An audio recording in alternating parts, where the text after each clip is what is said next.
কারোর সাথে শোবো না, আমি দিদি ভাইয়ের ঘরে একা শোবো।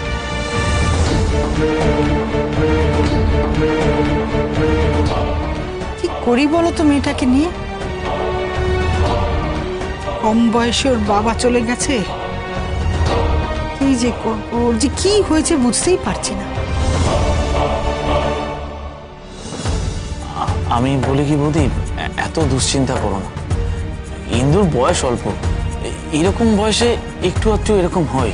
সেটা কথা না ঠাকুরপো, আসলে কি বলতো, দুশ্চিন্তা আমার। আমি ভালোই বুঝেছি জানো তো, যতদিন বাঁচবো এই দুশ্চিন্তা আমায় মাথায় করে বই নিয়ে বেড়াতে হবে। আমার কোনো মুক্তি নেই। প্রথমে ছিল আনন্দী, তারপরে ও যখন একটু থিতু হলো এলো নন্দা। সে তো আত্মহত্যা করতে গেল, ভগবানের দয়ায় প্রাণটা বেঁচেছে। তবে ও যে আবার যে ঠিক হয়ে যাবে, ঠিক পথে আসবে, নিজের দিদিকে সম্মান দেবে, এটা আমি ভাবতে পারিনি। আমার মনে হয় এটা আমাদের এই বাড়ির তোমার দাদার শিক্ষা। ও শিক্ষার জন্যই আবারও ঠিক পথে ফিরেছে। ঠিকই করেছো দিদি ভাই, এই বাড়ির শিক্ষা কাউকে কখনো বিপথে যেতে দেবে না। হ্যাঁ, আমাদের হয়তো টাকা পয়সা বেশি নেই, কিন্তু যেটা আছে সেটা হলো মূল্যবোধ। এই মূল্যবোধই আসল, টাকা পয়সার চেয়ে অনেক বেশি দাম। তুমি দেখো বৌদি, এই মূল্যবোধের জন্য মানুষ আমাদের ঠিক মনে রাখবে। সে তো বটেই। জানো ঠাকুরপো, আমি সেদিন তোমার দাদার ছবির সামনে দাঁড়িয়ে বলছিলাম, দেখো তুমি ঠিক যেমন আমাদের সংসারটা চেয়েছিলে ঠিক তেমনই আবার হয়েছে। তোমার ভুল পথে যাওয়া মেয়ে আবার ঠিক পথে এসেছে, ঠিক যেমন তুমি চেয়েছিলে।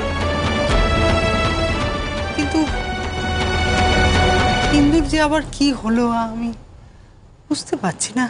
আচ্ছা, আনন্দী কি কিছু বলতে পারবে? জানি না, হয়তো জানে, হয়তো আমাদের বলছে না, আমাদের চিন্তা হবে বলে, জানি না। আবার কি পরীক্ষা আমাদের জীবনে আসতে চলেছে কে জানে। বৌদি, বলছিলাম যে তোমার আনন্দের উপর ভরসা আছে তো? তুমি দেখো, যতই বিপদ আসুক না কেন, আনন্দে ঠিক সামনে নেবে। সেটা আমি চাই না, এটাই আমি চাই না ঠাকুর। মেয়েটা সারা জীবন আমাদের জন্য ভেবে ভেবে ঘুরে ঘুরে এই করতে গিয়ে ও কি নিজের সংসারের দিকে মন দেবে না? ও কি অনুভবকে দেখবে না? হ্যাঁ, তাতে যদি ও নিজের সংসারটাই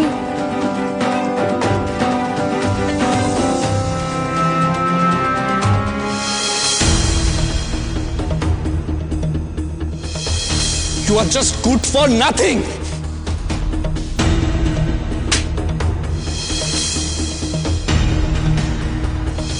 এটা তোমার দিদির কালকে চট্টার বদলা নিলাম।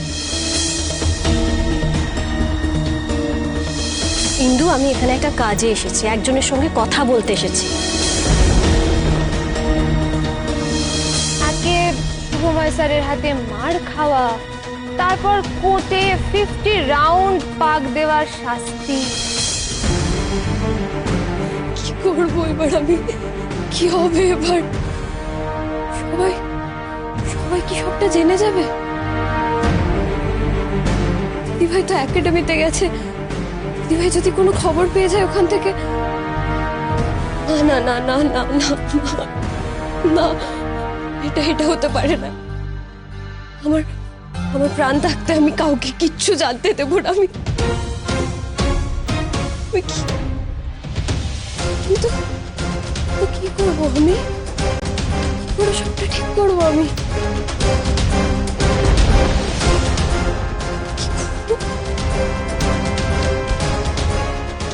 ঠিক করবো আমি, কি করবো?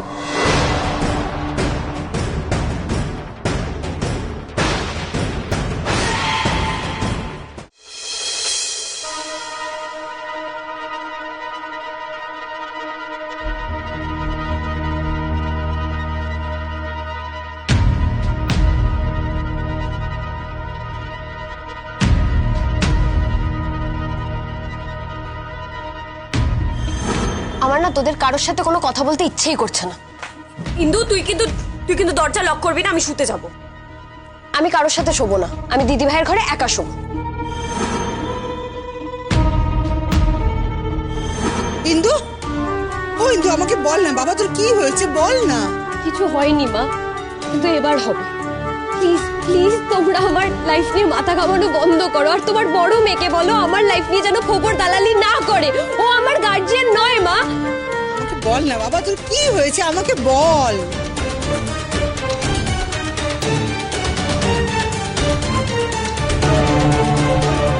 কিছু হয়নি, কিছু হয়নি।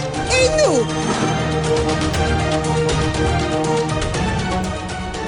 এই মেয়েটা যে কি করে একদম ছেলে মেয়ে। এ কি? দরজা খোলা কেন? ইন্দু, ইন্দু তুই এর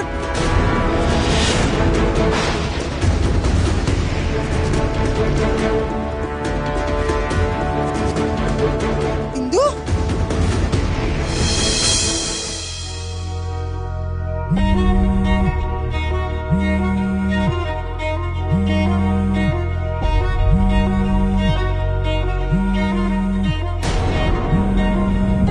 এত ভোরে মা ফোন করেছে কেন? হ্যাঁ মা বলো। আনন্দি, আমি ইন্দুকে বাড়িতে কোথাও খুঁজে পাচ্ছি না। ইন্দু কোথাও নেই। বৌদি তুমি টেনশন করো না বৌদি। কি ইন্দু নেই মানে কি? কোথায় ইন্দু, কোথায়? কি হলো বলো না, ইন্দু কোথায়? আমি জানি না কোথায় গেল। দিদি ভাই, দিদি ভাই, কি দিদি ভাই, কি হলো? চল জল নিয়ে আয়, যা জল নিয়ে একটু। ও মা, মা আমার সাথে কথা বলো, তুমি বলো ইন্দু কোথায় গেছে? কি তুই শান্ত টেনশন করো না। জল দে। মা, কি গো বলো না, ইন্দু কোথায় গেছে আমাকে বলবে তো। কি আশ্চর্য! তুমি দাঁড়িয়ে থাকো, কিছু তো একটা করো। দাঁড়াও দেখছি। অপু ওর বন্ধুদের ফোন করলে কি জানতে পারলি? না কেউই তো বলতে পারছে না ইন্দু কোথায় আছে। আমি দেখছি। তুই কি জানতে পারলি? আমি জানতে পারিনি। তুই জানতে পেরেছে মেয়েটা যে কোথায় গেল? কি গো, কি হবে তাহলে? মেয়েটা কোথায় গেল? মা, দিদি ভাই, এই দিদি ভাই, ইন্দু না এখনো বাড়ি ফেরেনি জানিস তো? ইন্দু ফোনটাও বাড়িতে রেখে গেছে। কি যে করে মেয়েটা, কাউকে না বলে কয়ে দূর করে বেরিয়ে গেল। এদিকে যে আমরা চিন্তা করে মরছি সে ব্যাপারে ওর কোনো হেলদোলও নেই। দিদি ভাই, মা খুব টেনশন করছে জানিস। মা কোথায়? মা ঘরে রয়েছে, কোনো রকমে শুয়ে দিয়েছি। আর ওদিকে পিসিমণি একবার অজ্ঞান হয়ে গেছে এর মধ্যে। মা, আনন্দি, তুমি বেরিয়ে গেলে এই অবস্থায়। মা প্লিজ বসে খোলা দরজা খোলা, সমস্ত খোলা। মা বাগানে সব জায়গায় দেখেছিস কোথাও? মা প্লিজ, মা এরকম করে না, মা শান্ত, আমার লক্ষ্মী মা, এরকম করে না। ওকে এনে দে আমার মা এরকম করলে আমরা কি করবো বলো? এরকম করতে নেই মা, একটু শান্ত হও, একটু শান্ত। আচ্ছা আমি কথা দিচ্ছি তোমার ছোট মেয়েকে আমি যেখান থেকে পারি খুঁজে দেবো। হ্যাঁ একটু শান্ত দিদি। আস্তে আস্তে। ঠিক আছে।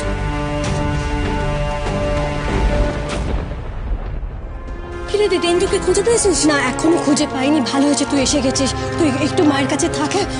ইন্দু হয়তো রাগ করে আশেপাশে কোথাও আছে, বুঝেছিস? তুই মায়ের কাছে থাক প্লিজ। হ্যাঁ কেন ওর সাথে কি কারোর কোনো রাগারাগি হয়েছে?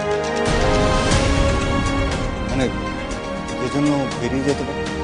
হ্যাঁ, কালকেও হঠাৎ করে কিরকম অদ্ভুত ভাবে এলো, এসে রাগ করে ব্যাগটা ছুঁড়ে ফেলে দিল। আমি বললাম যে তুই একটু খেয়ে নে, কিছুতেই খেলো না। তারপরে গিয়ে দরজা বন্ধ করে দিল। অনুভব এসে ওকে কতবার ডাকলো, তাতেও বেরোয়নি ও ঘর থেকে। বাবা, অনুভব ডাকলো তাও বেরোলো না? স্ট্রেঞ্জ। রিসেন্টলি ওর কারোর সাথে কোনো ঝগড়াঝাটি হয়েছে? দেখো বিক্রম দা, আমরা না অত জানি না গো, জানি না আমরা। আনন্দি, আমরা না শুধু দেরি করছি। আমার মনে হচ্ছে আমাদের পুলিশের কাছে যাওয়া দরকার। দাঁড়ান এক্ষুনি এত এক্সাইটেড হয়ে লাভ নেই। মানে আমার মনে হয় যে আমরা আশেপাশে একটু খুঁজে নিই। নিশ্চয়ই এখানেই কোথাও আছে। মানে বাচ্চা মেয়ে কোথায় যাবে? এই তো আশেপাশের মধ্যেই নিশ্চয়ই পাওয়া যাবে, ঠিক খুঁজে পাওয়া যাবে। আগে শুভময় স্যারের হাতে মার খাওয়া, তারপর কোর্টে 50 রাউন্ড পাক দেওয়ার শাস্তি। আনন্দে ইন্দুর কি তোমার সাথে কিছু হয়েছিল? এই জন্যই কি ও? শোন, আমি না ওর একাডেমিতে যাচ্ছি। হ্যাঁ, তুই একটু মায়ের কাছে থাক প্লিজ। হ্যাঁ, যাওয়ার কি দরকার আছে? কল করে নিলেই তো ওখানে। আমি ইন্দুর একাডেমিতে যাব এক্ষুনি। হ্যাঁ, এই তোকে বললাম না মাকে ঘরে নিয়ে যেতে, কেন দাঁড়িয়ে আছিস? জানো ঘরে নিয়ে যান। তুই শান্ত হ, মা, ঘরে চল, ঘরে চল, এখন এখানে থাকতে হবে। এই, তুই কেন রে যাবি ওর একাডেমিতে? ওখানে কি কিছু হয়েছে? না কিছু না, কিছু না। তুমি ঘরে চলো, এসব ছাড়ো। যাই হয়ে যায়, মাকে বলা যাবে না যে ইন্দুর সঙ্গে কি হয়েছে। ইন্দু জানিস তো কয়েকদিন ধরে খুব টেনশনে ছিল খেলা নিয়ে। ও সমানে বলছিল যে সামনে টুর্নামেন্টে যদি ভালো পারফর্ম না করতে পারে ও নাকি ন্যাশনালে চান্স পাবে ঠিক না। আছে, ওসব ছাড় এখন। কিন্তু কালকে রাত্রে যখন ওইভাবে বেরোলো, তুই আটকালি না কেন ওকে? না না না, ওরা কাল একসঙ্গে শোয়নি। ওই ইন্দু কোনো ব্যাপার নিয়ে রেগেছিল, ও বললো আনন্দী করেছে, আর এসব নিয়ে আমরা প্রশ্নও করিনি ওকে। যাই হোক, এখন সময় নষ্ট করে আর লাভ নেই। শোনক, চলুন আমরা এগোই। হ্যাঁ চলো, আমি বাইরে গাড়িতে ওয়েট করছি। এসো। দিদিভাই, আমিও তোদের সঙ্গে যাব। না, দরকার নেই বুঝলি, এতজন গিয়ে কোনো লাভ হবে না। আমি খুঁজে পেলে তোদেরকে ফোন করে জানাবো। আর সৌনক তো আছেন, আমি আসি। হ্যাঁ?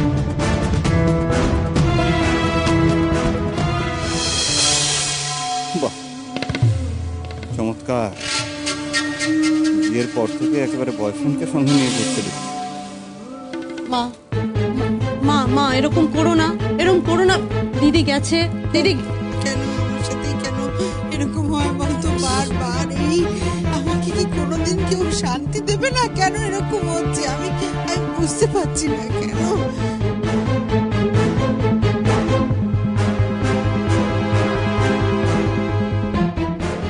অপু, তোমার দিদি বোনেরা এরা তো একজন একটা পদে, এদেরকে নিয়ে রোজ বাড়িতে কোনো না কোনো ঝামেলা লেগেই রয়েছে। উল্টি। আচ্ছা, তুমি কি বলতে চাইছো বলো তো? তুমি আমার বোনের দোষ ধরছো? তোমার দাদা কি, হ্যাঁ, প্রত্যেক দিন একটা না একটা ঘটনা ঘটিয়েই চলেছে, আর তার জন্য সাফার করছে আমার দিদি। ঠিক আছে? অপু, তুমি কিন্তু ভুল করছো। তোমার ওই মেজদি সুইসাইডটা, ওটা কিন্তু আমি কখনো বিশ্বাস করি না। প্লিজ তুমি একটু চুপ করো। আমার মানসিক অবস্থা নেই তোমার এইসব কথা শোনার মতো, প্লিজ।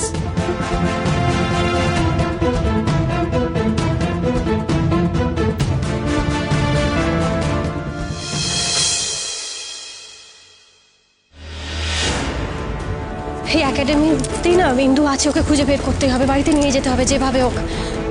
দোলন, দোলন একটু প্লিজ ইন্দুকে ডেকে দেবে, আমি ওয়েট করছি। ইন্দু, কিন্তু দিদি আজ পর্যন্ত আসেনি। আসেনি? তুমি শিওর? হ্যাঁ দিদি, ইন্দু আজকে আসেনি। ঠিক আছে, একটু তুমি লকার রুম বা বাথরুমে একটু চেক করবে প্লিজ। হ্যাঁ দিদি আমি করছি, কিন্তু তুমি এরকম টেনশন কেন করছো? কিছু হয়েছে দিদি? না, ওকে, না কিছু না। শুভময় স্যার, উনি কোথায়? স্যার স্যার তো এক্ষুনি এখানেই ছিলেন, মনে হয় নিজের রুমে গেছে। ওই যে স্যারের অফিস ওইদিকে। ওইদিকে? হ্যাঁ, আমরা যাচ্ছি। হ্যাঁ হ্যাঁ